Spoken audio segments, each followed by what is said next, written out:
नमस्कार, बहुत स्वागत है आपका। प्राइम डिबेट देख रहे हैं आपके साथ में जेपी शर्मा। अंग्रेजी के प्रति हमारा आग्रह उतना ही पुराना है जितना हिंदुस्तान में अंग्रेज़ों का इतिहास। अंग्रेज़ों की छोड़ी अंग्रेज़ी हिंदुस्तान में हमेशा से बहस का मुद्दा रही है। एक तर्क ये दिया जाता है कि अंग्रेज़ी विदेशी, हिंदी हमारी मातृभाषा। दूसरा नज़रिया कहता है कि हिंदुस्तान में कोस कोस पर पानी बदले 2.5 कोस पर बानी, तो अंग्रेज़ी ही वो भाषा है जो 250 कोस पर भी नहीं बदलती और इसलिए कश्मीर को कन्याकुमारी और अरुणाचल को पोरबंदर से जोड़ पाती है। उच्च स्तर पर राजकाज की, हायर जुडिशरी की, कॉरपोरेट की, व्यापार की भाषा अंग्रेजी बन चुकी हैं और हिंदी केवल बोलचाल की भाषा रह गई है, वो भी केवल हिंदी भाषी राज्यों में। बोलचाल में भी अंग्रेजी को नायिका का दर्जा प्राप्त है। तो ऐसे में क्या आश्चर्य कि नया दौर अंग्रेजी के पीछे दौड़ रहा है। अंग्रेजी माध्यम की शिक्षा महंगी होने के बावजूद हर साल स्कूल्स में एडमिशन की मारामारी रहती है। सिफारिशें अनसुनी की जाती हैं और बड़े ब्रांड वाले अंग्रेजी मीडियम स्कूलों के सामने अभिभावक डरे सहमे रहते हैं। सरकारी स्कूलों से मोहभंग का असल कारण अंग्रेजी माध्यम नहीं होना है। इस मर्म को समझते हुए सरकार का फोकस अब अंग्रेजी माध्यम के सरकारी स्कूलों पर है, जिसको लेकर आज खुद मुख्यमंत्री ने कहा कि अगले बजट में जहां मांग होगी वहां महात्मा गांधी इंग्लिश मीडियम स्कूल खोले जाएंगे। भाजपा इसे केवल सेरेमोनियल एक्सरसाइज बता रही है कि इस विचार को तो हम पहले ही ज़मीन पर उतार चुके हैं।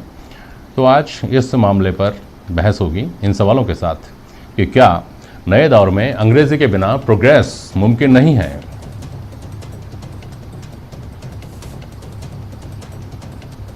हिंदी से प्रेम का मतलब अंग्रेजी से परहेज क्यों।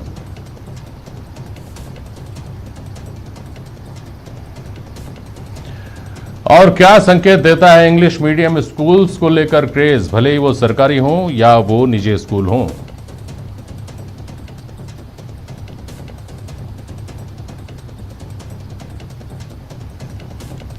हमारे साथ आशीष चतुर्वेदी जी हैं आज भाजपा से, कांग्रेस की नुमाइंदगी वरुण पुरोहित साहब कर रहे हैं इस बहस में, और ओम सैनी साहब वरिष्ठ पत्रकार हमारे साथ जुड़े हुए हैं। बहुत स्वागत करता हूं आप सभी का।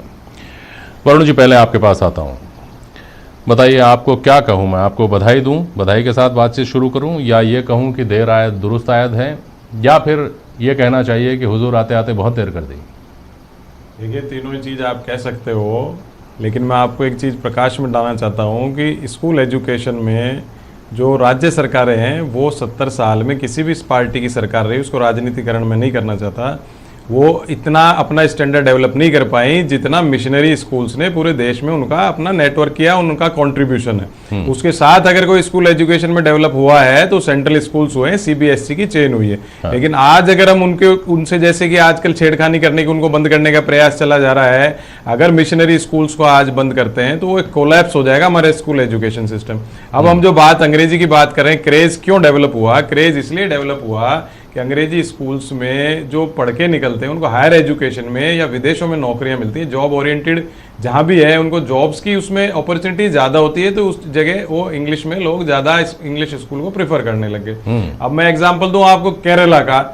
केरला में सरकारी स्कूलों का ज्यादा क्रेज है बनिस्पत प्राइवेट स्कूल्स का। प्राइवेट स्कूल वाले घर घर जाते हैं एडमिशन के लिए आग्रह करने, लेकिन लोगों में क्रेज सरकारी स्कूलों का है। तो वो ये मॉडल हमने यहाँ इम्प्लीकेट नहीं किया, लेकिन इस बात को मैं उदाहरण के हिसाब से दे रहा हूँ। राजस्थान में महात्मा गांधी इंग्लिश मीडियम स्कूल चालू करने का बहुत अच्छा उद्देश्य राज्य सरकार ने किया है। ये जब पूरी तरह से इम्प्लीमेंट हो जाएगा, ज्यादा से ज्यादा स्कूल लोगों की मांग के अनुसार खुल जाएंगे साल 2 साल में, तो आप देखिएगा हो सकता है केरला की जैसे जो मिशनरी स्कूल्स और प्राइवेट इंग्लिश स्कूल्स में डिफरेंस है। प्राइवेट इंग्लिश स्कूल्स को बहुत परेशानी का सामना करना पड़ेगा, क्योंकि सरकारी स्कूल इंग्लिश मीडियम हो जाएंगे तो उसमें फीस भी कम लगती है, इंफ्रास्ट्रक्चर भी गवर्नमेंट का दिया हुआ होता है, इसलिए ज्यादा दिक्कत नहीं आती है। तो प्राइवेट स्कूल्स को प्रॉब्लम आएगी जो बिजनेस के रूप में चल रहे हैं। मिशनरी स्कूल्स को मैं बार बार स्ट्रेस दूंगा, उनको अपन अलग रखेंगे। अब आप देखिए, कुछ साल पहले इलाहाबाद हाईकोर्ट का जजमेंट भी आया था कि सरकारी कर्मचारियों को सरकारी स्कूल में ही पढ़ाना चाहिए। अगर ऐसी चीज भी लागू हो जाए तो सरकारी स्कूल्स का स्टैंडर्ड अपने आप एक झटके में ऊपर आ जाएगा। और ये जो आजकल विसंगति आ रही है, बार बार प्राइवेट स्कूल फीस का भी मुद्दा चल रहा है, ये चल रहा है, ये सब मुद्दे अपने आप ही स्वतः ही समाप्त हो जाएंगे। और हमारी स्कूल एजुकेशन एक सुदृढ़ रूप लेगी राज्यों के अंदर, केंद्रीय स्तर पर तो है ही, राज्यों के अंदर भी सुदृढ़ रूप लेगी। और ग्लोबलाइजेशन के इस दौर में जो हमारे बच्चे हैं वहां से एजुकेशन प्राप्त करके इंटरनेशनल स्टैंडर्ड्स पे आ सकेंगे। इसका मतलब ये नहीं कि हमारी ढूंढाड़ी भाषा, हमारी राजभाषा जो संविधान में कई भाषी क्षेत्र में कंपलसरी है, अनिवार्य है राजभाषा का हिंदी में काम करना, उस पर भी हमको ध्यान देना होगा कि सरकारी जितने भी कार्यालय हैं, हाई कोर्ट्स हैं, हमारे हाई कोर्ट में अनिवार्य यही है वरुण जी, कागजों में अनिवार्य है और कागजों में अंग्रेजी लिखी जाती है, कागजों में हिंदी से परहेज कर लिया जाता है, उस तरफ किसी का ध्यान नहीं है। और आप जो हाईकोर्ट के फैसले का आप हवाला दे रहे हैं, उस हाईकोर्ट के फैसले को जमीन पर उतारेगा कौन?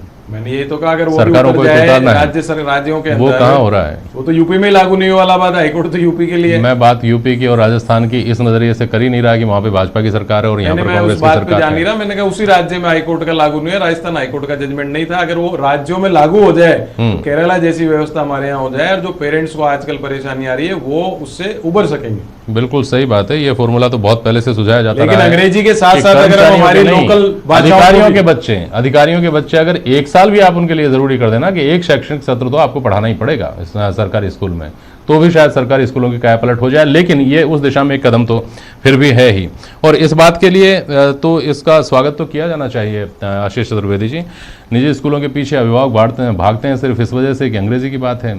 अब अगर सरकारी स्कूलों में अंग्रेजी माध्यम में शिक्षा मिलती है तो इस घोषणा का तो राजनीति से परे स्वागत होना चाहिए। नहीं, ये निश्चित रूप से स्वागत योग्य कदम है कि अगर सरकार जगह जगह इंग्लिश मीडियम स्कूल खोल रही है। हाँ। लेकिन साथ ही सरकार को जो प्रेजेंट में जो प्रॉब्लम चल रही है ना कि भाई कोरोना काल में जो फीस तय करना है, हाँ। सरकार ने इसको कोर्ट पे किया, कोर्ट ने फिर वापस गेंद सरकार के पाले में डाल दी। तो ये निश्चित रूप से सरकार को पहले ही तय करना था। सरकार के पास पूरा एक स्ट्रक्चर है, डीओ है, ऑफिस है, उनके पास लास्ट ईयर का फीस स्ट्रक्चर होगा, इस साल क्या करना चाहिए, कितना अभिभावकों को रिलीफ देना है। तो अभी क्या है कि पेरेंट्स परेशान हैं। आप देखिए कि जगह जगह लोग रेट दायर कर रहे हैं स्कूल की तरफ से, इनकी तरफ से जो स्कूल हैं वहाँ अभिषेक मनु सिंघवी जी कहते हैं कि साहब आप 70% क्यों, आपको तो 100% लेना चाहिए फीसेज, और 5 हाई कोर्ट्स का वो हवाला दे रहे हैं। अब कोर्ट ने सही किया, कोर्ट ने राज्य सरकार पे बोला कि आप तय करके बताएं कि कितना इस पर फीस होना चाहिए, क्या कैप होना चाहिए। देखिए जहाँ तक अंग्रेजी मीडियम की बात नहीं, पहले आप जिस तरफ ले गए हैं बहस को, मैं उसके ऊपर आपसे कुछ सवाल करूंगा। 2013 में जस्टिस शिव कुमार शर्मा की अध्यक्षता में कमेटी बनी थी इस सुधार के लिए जी। आरोप ये लगाए जाते हैं कि सरकार बदलने के साथ ही आपने उस कमेटी को संसाधन मुहैया नहीं करवाए। आप अपना फीस एक्ट लेकर के आए 2016 में, उस फीस एक्ट को बदल कर आपने दूसरा फीस एक्ट आप लेकर के आए। उसके बाद आपने इस बात की चिंता क्यों नहीं की कि 2016 के फीस एक्ट के मुताबिक फीस रेगुलेशन कमेटीज स्कूलों में बने, उसको लेकर सुप्रीम कोर्ट में, हाई कोर्ट में और फिर सुप्रीम कोर्ट में चले जाया गया, और उस मामले में कोई प्रभावी पैरवी नहीं होने की वजह से आज दिनांक तक वो आदेश सुप्रीम कोर्ट का, वो स्थगन आदेश प्रभावी है। स्कूलों में रेगुलेशन कमेटी है ही नहीं, जिसका प्रस्ताव आप लेकर आए थे 2016 में, जिसके 2 साल बाद तक आपकी सरकार रही। नहीं, देखिए वो एक पुराना मुद्दा है। अभी वर्तमान में जब कोरोना काल में पेरेंट्स, आप देखिए कि जो तो कोर्ट ने क्या कहा वर्तमान में, कोरोना काल में ये तो कहा कोर्ट ने कि पेरेंट्स हैं उनकी इनकम कम हो गई है, कमेटी उनके पास चाहिए, वो जमा करा पा रहे हैं, तो ये तो अभी तात्कालिक मुद्दा है ना।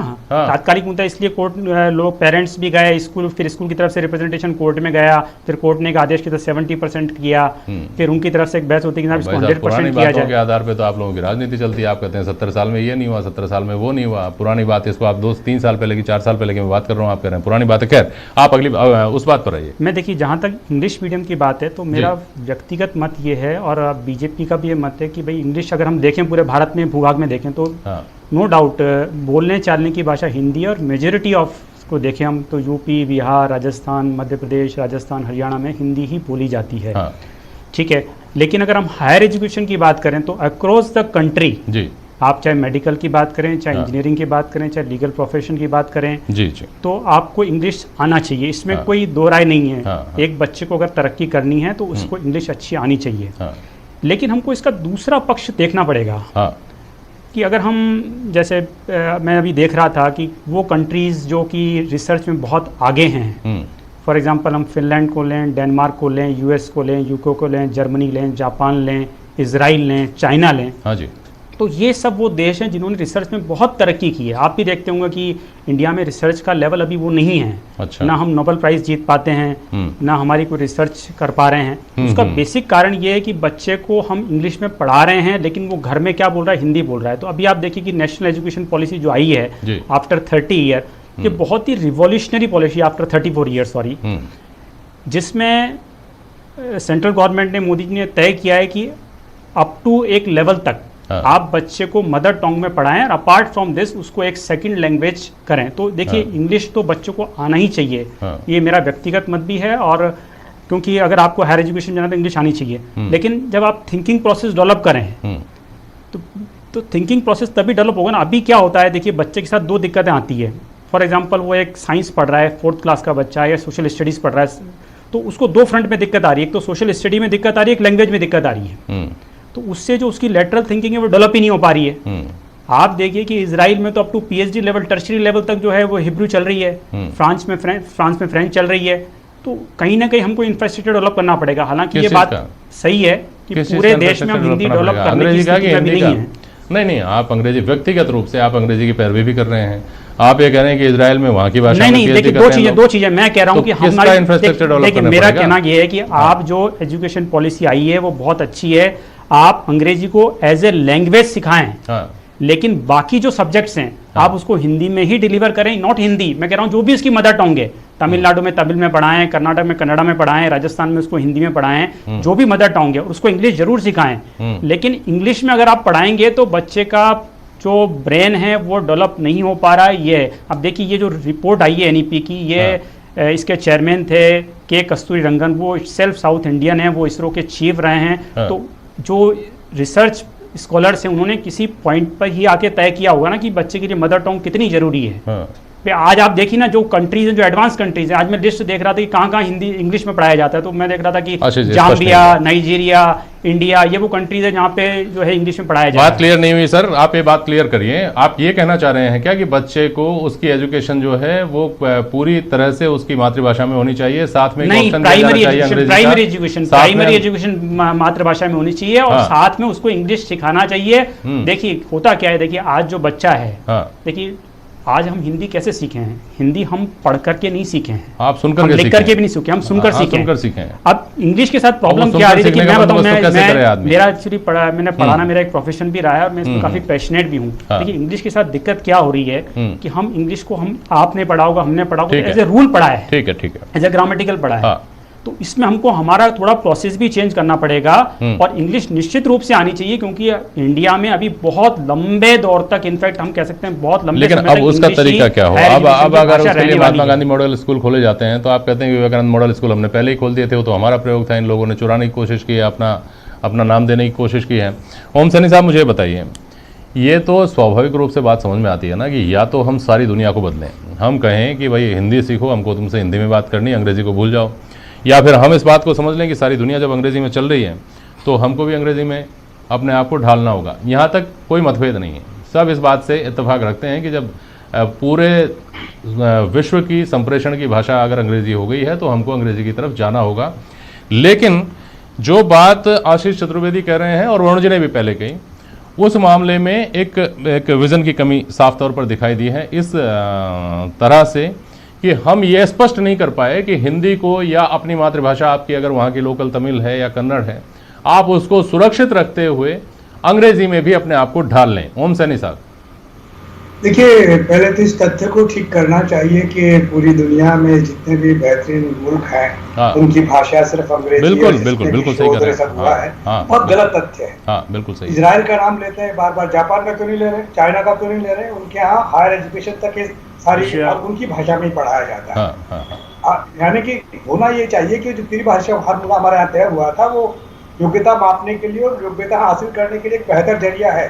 लेकिन चूंकि कॉर्पोरेट दुनिया हो गई है, मार्केट ओरिएंटेड दुनिया हो गई है, उसमें हर कहीं कोई भी आगे जाना चाहता है तो वो अपने स्तर पर पुख्ता होकर के जाना चाहता है। तो उसके लिए अगर अंग्रेजी स्कूलों का ये सब सिलसिला बन जाता है तो जो शोषण प्राइवेट सेक्टर में हो रहा था उस शोषण से बचा जा सकता है और सरकार एक नीति के जरिए इसको आगे बढ़ा सकती है। लेकिन साथ साथ में इसका अर्थ ये नहीं है कि जो प्रांतीय भाषा है या जो राष्ट्रीय भाषा है उसका महत्व कम हो जाता है। इन मुल्कों के जिनकी मैं चर्चा कर रहा हूँ, चाइना की और जापान की, उनके यहाँ 20,000 कवर हर रोज ट्रांसलेशन होता है उनकी भाषा के अंदर, और जो सामान्य जन के लिए, सामान्य स्टूडेंट के लिए उपलब्ध होता है, तो स्टूडेंट बिल्कुल पुख्ता होता है। और उसके बाद में ये जो बार बार इजराइल और इनकी बात कर रहे हैं, ये मुल्क तो बेचारे अभी जाके खड़े हुए हैं, जो मुल्क आगे बढ़ गए हैं उनको टो करना चाहिए। और वो मुल्क बड़े हैं, हमारी हैसियत का जो मुल्क है वो चाइना है। उनसे अगर दूसरी हैसियत के हैं तो सोवियत संघ देख लीजिए, जो आप सोवियत संघ नहीं रहा, रूस रह गया, उनके यहाँ भी यही पूरा यूरोप जो है वो स्पेनिश में या दूसरी भाषाओं में अपने आप के स्टूडेंट्स को तैयार करता है, और उसके बाद में हायर एजुकेशन में जरूरत होती है तो अंग्रेजी भाषा सीखते हैं। यहाँ एक बात समझाइए सैनी साहब, अपने तजुर्बे के आधार पर एक बात समझाइए आप, जो आपने चाइना का उदाहरण दिया, दूसरे देशों का इतना ट्रांसलेशन होता है वहाँ, ताकि वहाँ का आदमी अंग्रेजी जानते हुए भी चाइनीज़ में उसको पढ़े, चाइनीज़ में उसको समझे, यानी उसको अपने देश का, अपनी भाषा का, अपनी संस्कृति का जो गौरव है वो उसके मन में बना रहे। हमने इस तरफ ध्यान क्यों नहीं दिया कि हमारे यहाँ का व्यक्ति धोती कुर्ता या हमारा परंपरागत जो भी वेशभूषा है उसको पहनकर हीन भावना क्यों महसूस करे। हमारे यहाँ का व्यक्ति अगर पूछा जाए कि आप संगीत में क्या सुनना चाहते हैं तो वो शास्त्रीय संगीत तो बोल ही नहीं पाता। अगर राजन शाजन मिश्रा का कार्यक्रम स्पीक मैके का सेंट्रल पार्क में जयपुर में हो तो वहाँ पर श्रोताओं का टोटा और मीका सिंह आ जाए पॉप लेकर तो वहाँ पुलिस को करनी पड़ जाए लाठीचार्ज। तो हमारी जो अपनी चीज़ें थी उनके प्रति एक हीनता का बोध पैदा हुआ और वो बढ़ता जा रहा है, जिसको लेकर हम निश्चिंत हैं, हमको कोई चिंता उसको लेकर नहीं है। जेपी जी, हमारी चर्चा में भी तो बात आई ना, जो लोग हिंदी की भारी वकालत करते हैं, संस्कृत की भारी वकालत करते हैं, वही लोग अंग्रेजी की बात कर रहे हैं। उन्होंने इस रोग को नहीं समझा जो आप पहचान रहे हैं, मैं पहचान रहा हूँ।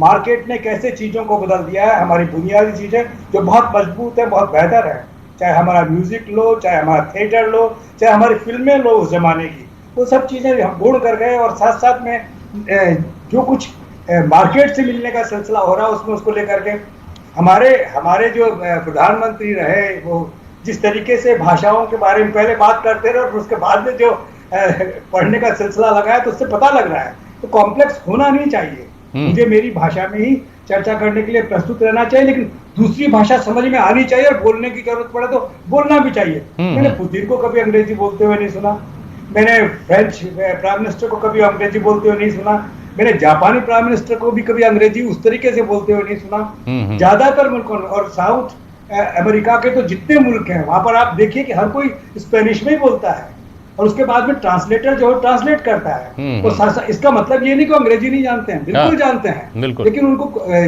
हीनता विहीन है वो लोग, उनमें कॉम्प्लेक्स नहीं है।